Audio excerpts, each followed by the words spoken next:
Nous allons voir dans cette vidéo comment est-ce qu'il faut détecter ou on peut détecter les objets à partir d'un algorithme de deep learning et essentiellement basé sur YOLO V5.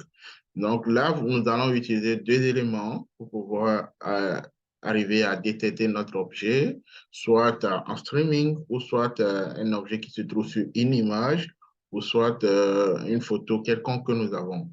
Donc l'objectif de cette petite vidéo, c'est de permettre à tout le monde, tous ceux qui ne sont pas forcément encore expérimentés dans le domaine de traitement d'images, de savoir qu'on peut utiliser un algorithme qui s'appelle YOLO V5 pour faire la détection des objets.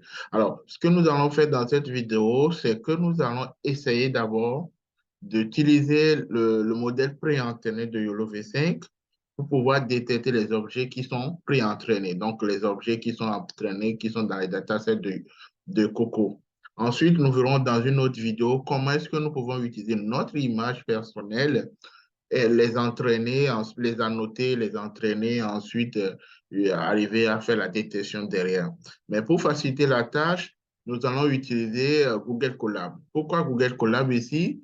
À cause de sa vitesse de calcul. Et donc, comme notre PC, bah, moi, mon PC est rapide, mais je suppose que tout le monde n'a pas un PC rapide. Donc, on va utiliser Google Colab qui va faciliter la tâche à tout le monde. Et donc, je vais partager mon écran. Je vais vous montrer étape par étape comment est-ce que vous allez parvenir à utiliser YOLO V5 pour faire la détection d'un objet spécifique. D'abord, on va se baser sur les objets qui sont détectés avec YOLO V5. Donc, je partage l'écran. On va aller directement.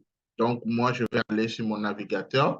Et donc, sur mon navigateur, comme vous le voyez, moi, je vais me connecter à mon compte. Donc, je me suis connecté à mon compte ici. Et donc, je vais dans Google Drive. Donc, quand je vais dans Google Drive, on va maintenant essayer d'importer ou de créer d'abord un projet. Donc, le projet que je vais créer, on clique sur ici. Donc, ici, quand vous cliquez sur Nouveau, vous faites plus et sur plus, vous allez, ici, il y a Google Colab ou Collaboratory. Donc, on va cliquer sur ça. Donc, on va cliquer, ça va l'ouvrir dans un autre onglet. On attend que ça s'ouvre. Donc, quand ça s'ouvre, c'est bien qu'on lui donne un nom. Donc, ici, on peut faire, par exemple, je peux mettre des têtes. Donc, des têtes, ça va nous signifier derrière que nous allons faire une détection d'objets. C'est pour ça que nous avons donné ce nom des têtes. Donc, la première des choses maintenant, c'est d'arriver à connecter. Donc, on va connecter. Il faut d'abord avoir un compte Gmail pour pouvoir utiliser Google Colab. Donc, je vais connecter mon compte ici. Donc, j'attends pour que la connexion se fasse. Après la connexion finie. Donc, on va venir vérifier si on a choisi un GPU, un OTPU. Donc, on clique ici. Donc, on va voir l'accélération de calcul est non. Donc, il n'y a rien. Donc, nous, on va augmenter. On va prendre plutôt un GPU parce que ce qu'on va utiliser, ce n'est pas trop grand. Donc, on clique sur enregistrer. Donc, vous allez voir que ça va se reconnecter. Et pour être sûr que nous sommes connectés sur un modèle ou un GPU, on va revérifier. Donc, on vient ici, on voit que nous sommes sur GPU. Donc, c'est bon. Donc, ce que nous allons faire, comme nous avons dit que nous allons utiliser YOLO V5 pour faire la détection des objets, alors je vais essayer d'importer le YOLO V5. Donc, je vous montre étape par étape. Allez seulement sur Google, écrivez YOLO V5 et cliquez sur YOLO V5 GitHub. Sur YOLO V5 GitHub, vous prenez la deuxième option, donc ici, la dernière version, donc vous cliquez ici.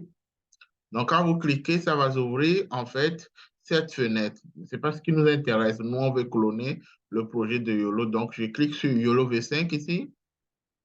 Donc, ensuite, YOLO V5, je vais cloner, en fait, ce projet de YOLO V5. Donc, je fais copier et je viens ici.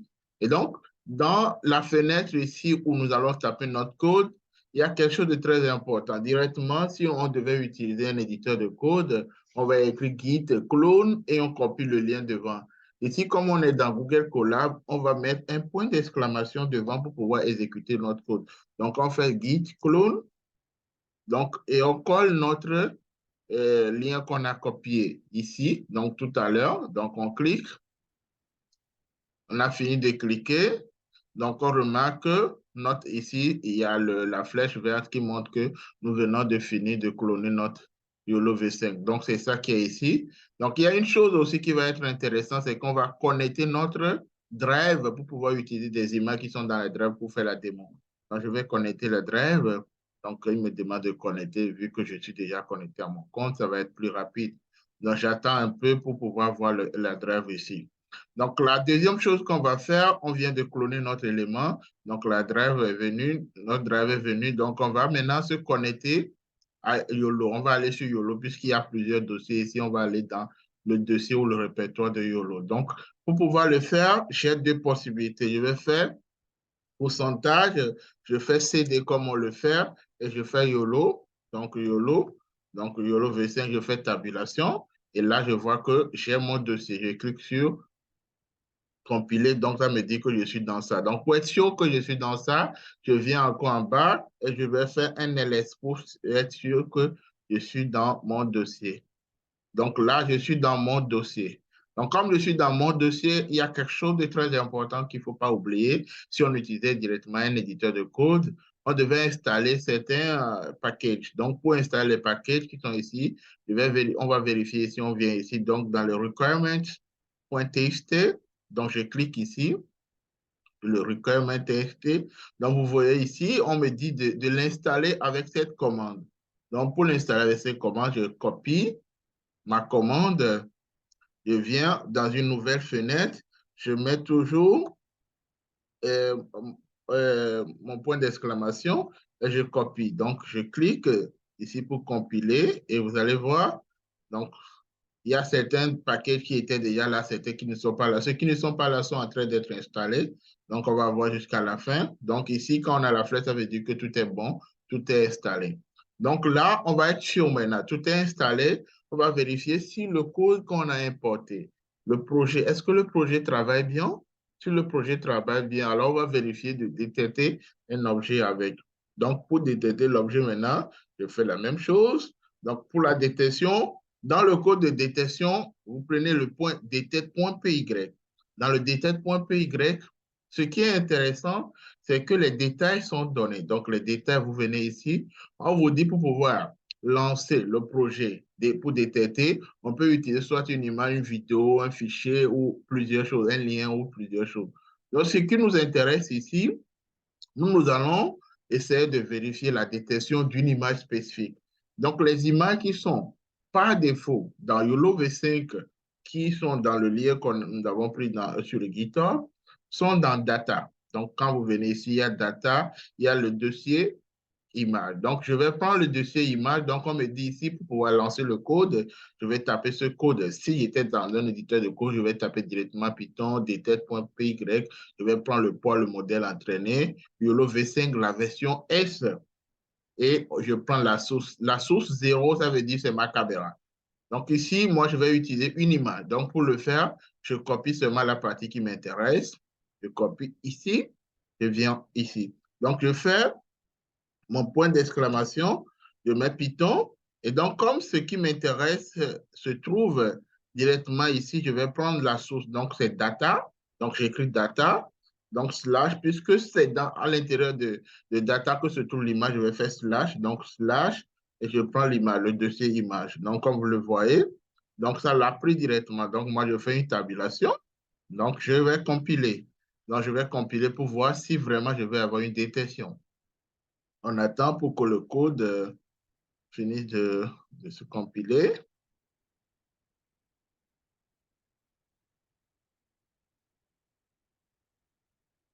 Là, on vient de voir, on nous dit que le résultat est enregistré dans le fichier ou dans le chemin run detect ESP, EISP. Donc, on va aller vérifier notre dossier là. Donc, je viens ici, je vais vérifier si. J'attends un peu plus que ça vient de se créer. Ça va venir ici tout à l'heure. Vous attendez quelques secondes.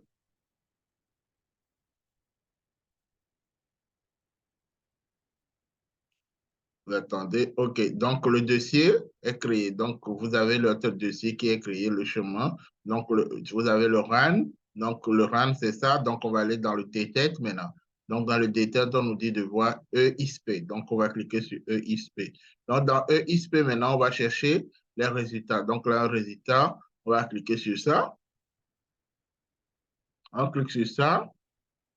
Et là, on voit la détection de cet objet, donc de la voiture, de la personne et de ça, et de Zinedine Zidane, l'image de Zinedine Zidane et de sa cravate qui dit que c'est une personne. Alors, ce modèle a été entraîné sur des images de différentes personnes, ce n'est pas sur l'image de Zidane et autres. Donc, pour être sûr qu'on a utilisé une image brute pour pouvoir faire la détection, on va vérifier ici. Donc, on vient ici, on vérifie dans l'image. Donc, on a l'image brute qui n'a pas suivi de détection, c'est cette image qu'on a utilisée. Et l'image de Genesis Zidane, c'est cette image qu'on a utilisée. Là, je vais montrer indirectement qu'on peut utiliser d'autres images parce que quelqu'un va dire, OK, c'est des images qui sont dans YOLO V5, c'est pour ça qu'on arrivait à détecter. Donc, je vais changer, je vais prendre mes propres images. Donc, je vais prendre deux, trois différentes de moi qui sont dans mon Google Drive. Donc, je vais aller dans mon Google Drive. Ce que je vais faire, je vais prendre ici, je vais prendre en fait le même code de détection, je le copie. Donc, je vais faire ce que je vais faire, je fais comme ça. Donc, je fais copie, je viens en bas. Donc, je copie ça et je vais changer le chemin. Le chemin, comme je dis, je vais prendre une image de moi ou des images de moi. Donc, je viens dans mon drive que j'avais connecté à mon projet de tête. Donc, je clique sur mon drive, je viens dans image. Donc, j'ai déjà préenregistré des images. Donc, ce que je vais faire, je vais copier une des images. Donc, cette image, avant de détecter, je vais vous montrer pour que vous sachiez que l'image n'est pas encore détectée. Donc, je clique comme ça. Vous voyez, c'est cette image qu'on va essayer de soumettre à notre modèle pour voir si on va vraiment détecter que c'est une personne, est-ce qu'on va détecter aussi la cravate. Donc, je prends, donc l'image, vous voyez, l'image est nommée K, donc je vais copier le chemin, juste le chemin ici. Et donc, je colle le chemin, je fais comme ça, donc je colle le chemin ici, donc je colle le chemin comme ça, et je compile mon code. Je compile mon code, et j'attends. Donc, là, on me dit, mon résultat est enregistré dans RAN, comme on l'a fait tout à l'heure, dans DTET et SP2. Donc, on va aller chercher pour vérifier si c'est le cas. Donc, ici, je viens ici. Donc, j'ai mon RAN, j'ai le DTET et EISP2. Donc, EISP2, c'est ça. EISP2, je vais vérifier si j'ai K avec une détection. Donc, j'ai ça. Donc, je vois ici que j'ai mon image. Donc, c'est une vieille photo de moi, ça date de quelques années. Donc, vous avez la personne qui est détectée et la cravate que j'ai portée. Alors, on va vérifier si on prend une autre image, ça va être le même cas. Donc, je viens encore ici, je vous montre l'image brute, je viens dans. Ici, je prends une image de moi ou je prends une image avec mon petit frère. Donc, j'ai une image avec mon petit frère qu'on a pris ensemble. Donc, on va voir si le modèle va permettre de détecter les deux personnes différentes avec peut-être le sac ou ça. Donc, on va vérifier. Donc, c'est l'image 2. Donc, je vais copier le chemin de l'image 2 comme vous l'avez vu tout à l'heure. Donc, je viens ici. Je change seulement le chemin. Donc, pour le faire, je peux aller directement, je change le chemin. Je garde la première partie du code, je change le chemin et je recompile.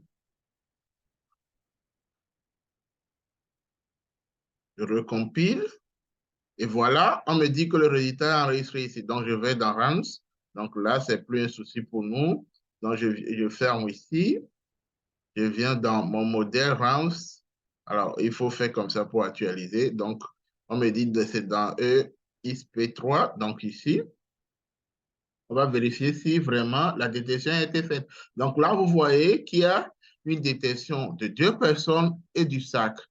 Donc, ce que nous allons essayer de faire maintenant prochainement, c'est de prendre une image qui est quelconque, qui n'est pas forcément une personne, et voir si on va faire une détection. Donc, voilà de façon simple comment est-ce que vous pouvez importer directement dans Google Colab en utilisant sa capacité de calcul qui est très rapide, en choisissant d'en modifier, vous choisissez le GPU, le TPU, ça dépend du nombre de calculs que vous allez faire derrière ou la quantité d'images que vous avez derrière pour pouvoir détecter votre image. Donc, la première partie, ça montre que le modèle marche. Donc, la prochaine vidéo qu'on va faire, on va essayer de démarrer maintenant une caméra parce que l'objectif, ce n'est pas forcément d'utiliser des images préenregistrées ou des vidéos préenregistrées. On peut utiliser une caméra en streaming pour vérifier si le modèle travaille. Donc, je pense que cette petite vidéo peut faciliter la tâche aux gens maintenant, à savoir qu'avec YOLO V5, on peut arriver à détecter des personnes, on peut arriver à détecter d'autres éléments. Mais on va voir dans la vidéo comment plus tard, comment utiliser nos propres images, l'image peut-être d'une voiture ou des éléments que vous avez voulu surveiller, comment est-ce que vous pouvez entraîner le modèle. Donc, merci pour votre attention.